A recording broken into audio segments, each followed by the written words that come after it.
Delivery giant FedEx once again wants to install anti-missile systems on its airplanes. Before this, in early 2000, FedEx used to operate its 10 cargo planes in US airspace, on which laser anti-missile systems are installed.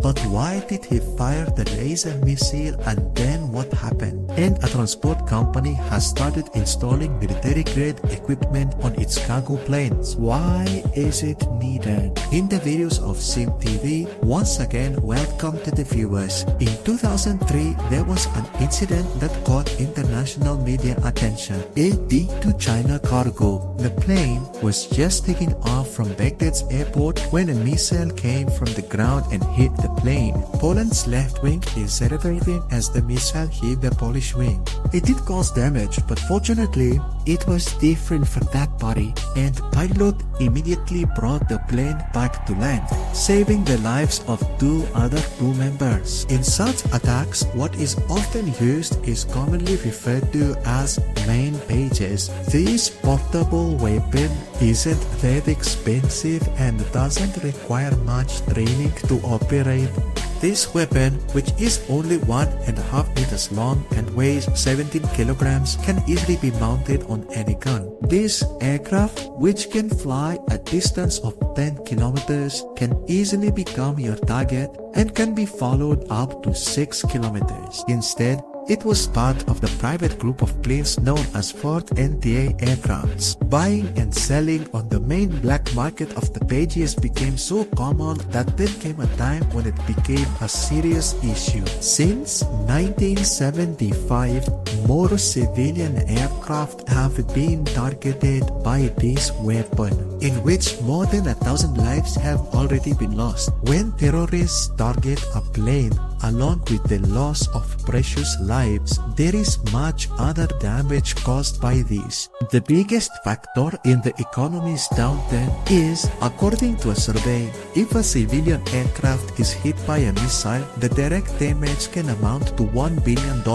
or even more, for up to dollars, but the annual economic damage to the country's economy is even more than our imagination, because whenever such an incident happens, people are scared and do not travel for months. Its GT Jaguar was seen as an example after the 9/11 attacks. In response to these threats, in the year 2003, the US Congress took action and made efforts to save commercial airplanes from being targeted. Get started. This program is called Counter-Missile, where military technology is used to make anti-missile system, but because this anti-missile system wasn't on a military plane but a commercial plane, some changes were necessary. US Homeland Security assigned this work to 2 separate companies. One was BAE Systems and the other company was Northrop Grumman.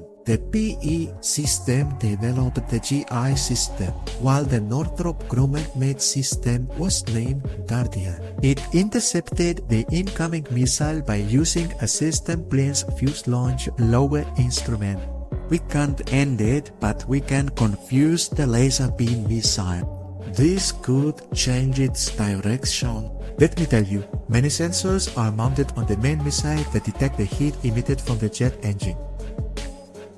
The end result to a factory result on it, the speed of this missile is comparable to that of a commercial plane.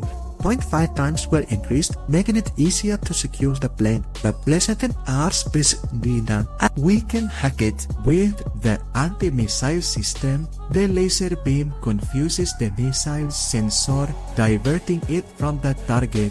BAE has added its system to 3 American Airlines Boeing 767 passenger planes, while Northrop Grumman has installed its Guardian pod on 10 FedEx cargo planes. Both companies have installed different systems and conducted tests on the dummy jet engine. Long wires were installed for this task. and dummies were attached to them. This plane has anti-missile system and jet engine. Also added the one that dropped planes like a commercial airline. One way or another, it was seen that both companies made anti-missile missiles multiple times during the test.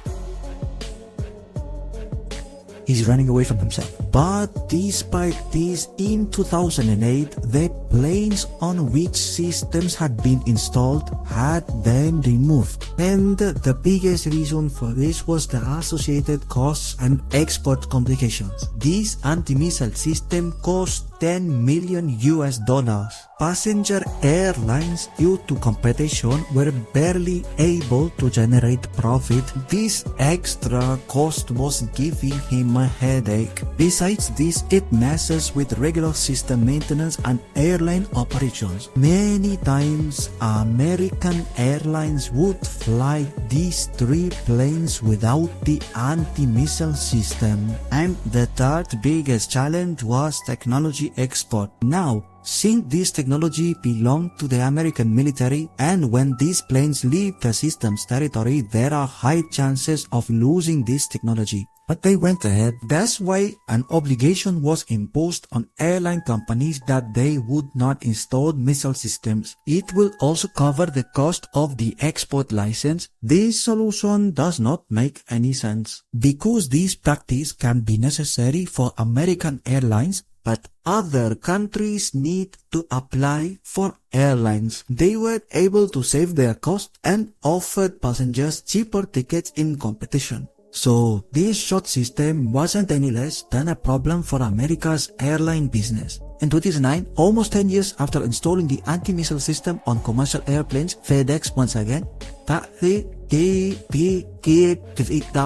they applied the laser missile defense system. The only difference in the system and the first system is that this one introduces its own technology, FedEx, and FedEx will cover all the costs. But why is this anti-theft system so important for a company like FedEx? Actually, due to the nature of their business, they had to go to such locations where terrorist activities were much higher. These passenger aircraft mostly fly to destinations that are not highly volatile. Cargo planes often transport expensive and sensitive items including electronics, pharmaceuticals, and sometimes large military equipment. Saving this cargo from missile attacks is crucial for financial and national interest. Additionally, the cargo going to FedEx or DHL planes would be insured beforehand. But some luggage items could be more expensive than the insurance amount.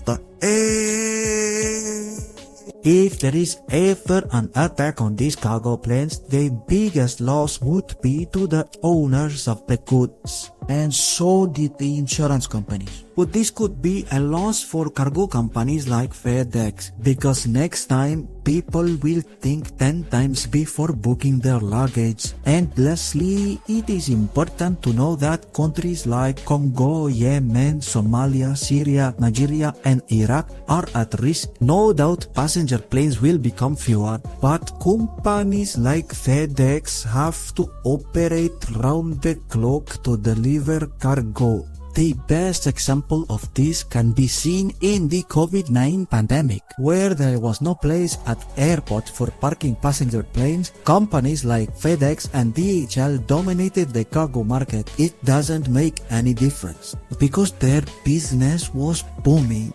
I hope you all will give this video lots of likes and shares. Thanks a lot for your lovely comments. In the next awesome video,